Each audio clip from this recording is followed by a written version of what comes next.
नमस्कार मित्रों, आज मैं आपको एक प्रसंग सुनाने जा रहा हूँ। एक बार गोस्वामी तुलसीदास जी के पास एक उनका गरीब परिचित मित्र मिलने गया। उद्देश्य था कि उसकी जो कन्या थी उसका विवाह होना था, जिसके लिए उसके पास पर्याप्त धन नहीं था।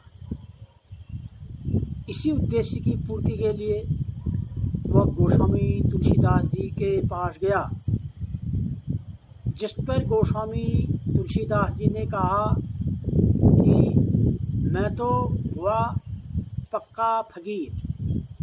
हाँ, मेरा एक मित्र है जो किसी बादशाह के दरबार में बहुत ऊंचे पद पर कार्यरत है, तो और बड़ा दानी भी है। मैं उसको एक पत्र लिख देता हूँ, तुम इस पत्र को लेके उसके पास जाओगे तो ज़रूर तुम्हारी समस्या का समाधान हो जाएगा, ऐसा मेरा विश्वास है। क्योंकि किसी भी अच्छे आदमी को कोई चीज़ जब मांगनी है या कहनी है तो उसको प्रत्यक्ष न कहते हुए सांकेतिक भाषा में ही कहना चाहिए। इसी उद्देश्य से उनने पत्र में 2-3 शब्द लिखे, सुरतीय नरतीय नागतीय यह चाहत सब कोई। जब ऐसा लिखा, पत्र बंद कर दिया और वह उनका मित्र उस पत्र को लेकर के अब्दुल रहीम खान खाना, जिनके बारे में उनने बताया था, उस मित्र के पास पत्र लेके गए। जब अब्दुल रहीम खान खाना ने वह पत्र पढ़ा तो वह समझ गया कि कोई इनकी समस्या है, जिसके समाधान के लिए गोस्वामी जी ने पत्र लिखा है। तो उसने पूछा कि तुम्हें क्या समस्या है? तो उसने यही बताया कि महाराज, मेरी लड़की का कन्यादान होना निश्चित है और लड़का योग्य है, परंतु मेरे पास कन्यादान के लिए पर्याप्त धनराशि नहीं है, जिससे मुझे बड़ा संकोच भी हो रहा है और बड़ी फिक्र हो रही है। क्योंकि अब्दुल रहीम खान खाना बड़े दिलेर स्वभाव के थे, बड़े दानी थे। तो उन्होंने कहा कि कोई बात नहीं है, शादी के समय तुम मुझे बता देना, मैं पूरी मदद करूंगा, ऐसा विश्वास दिलाया। और वह मित्र अपना घर चला गया।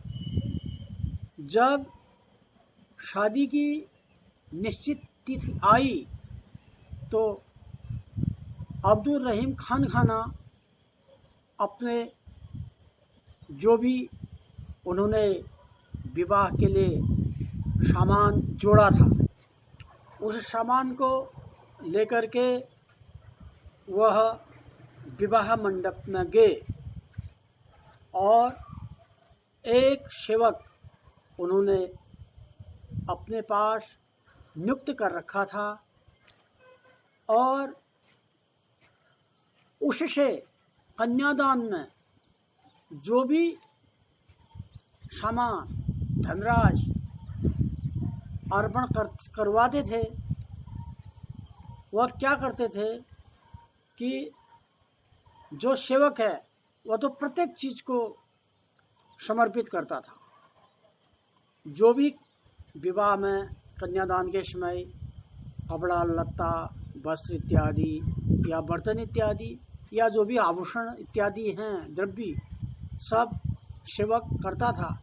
जितने बार सेवक आभूषण और सामान को देता था उतने बार अब्दुल रहीम खान खाना ऊपर को हाथ करते थे और अपने नज़र को नीचे करते थे। अपने हाथ को ऊपर करते थे और नज़र को नीचा करते थे।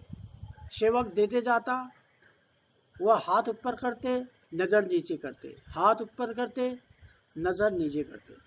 तो ये क्रम चलता गया और बड़े प्रेम के साथ कन्यादान संपन्न हुआ।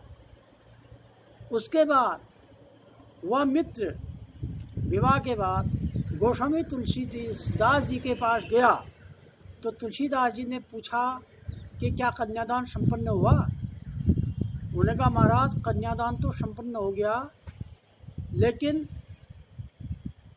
उस व्यक्ति ने, अब्दुल रहीम खान खाना ने अपने सेवक से सारा सामान दान में अलग अलग समय पर दिलवाया, परंतु जितनी बार जो सामान वह अर्पित करते थे उतने बार नज़र को नीचे करते थे और हाथ ऊपर को करते थे। तो गोस्वामी तुलसीदास जी ने कहा ये ऐसा रहस्यमय दान क्या हुआ? ऐसी लालसा का समाधान करने के लिए उन्होंने पुनः पत्र लिखा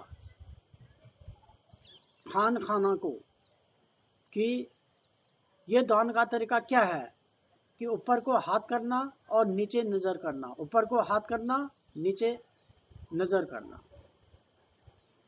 तो अब्दुल रहीम खान खाना ने लिखा पत्र में गोस्वामी तुलसीदास जी को कि देनदार कोई और है, लोग करें भ्रम मोही, जूझू कर ऊंचे करे त्यों नीचे नैन। कहने का तात्पर्य यह है कि देने वाला तो कोई और है, वह दिला रहा है, इसलिए मुझे ये गलान होती है, संकोच होता है कि मैं देने वाला कौन हूँ। तो मैं उस अल्लाह को, उस ईश्वर को, उस भगवान को जो कहीं ऊपर बैठा है, ऊपर वाले को याद करता था और जो दान सेवक करता रहता था त्यों मैं नज़र को नीचे करता रहता था, त्यों नज़र नीचे करता था, क्योंकि मैं देने वाला नहीं था। देने वाले ने मेरे हाथ से दान दिलाया तो इसमें मेरा कोई एहसान नहीं था। इसलिए उस प्रभु के उस कृपा को बरकरार रखने के लिए जितने बार दान जाता था उतने बार हाथ ऊपर करता था और अपनी नज़र को नीचे करता था। तो यही दान करने का, भलाई करने का उद्देश्य भी होना चाहिए। हर किसी व्यक्ति के द्वारा दान और पुण्य और धर्म के काम नहीं हो सकते हैं, प्रभु कृपा से ही ये काम होते हैं। वह तो करने वाला, कराने वाला कोई और है, माध्यम मनुष्य होता है। कहीं मनुष्य ये न समझ ले कि मैंने किया। तो इस भ्रम को मिटाने के लिए अब्दुल रहीम खान खाना ने ये बात कही है।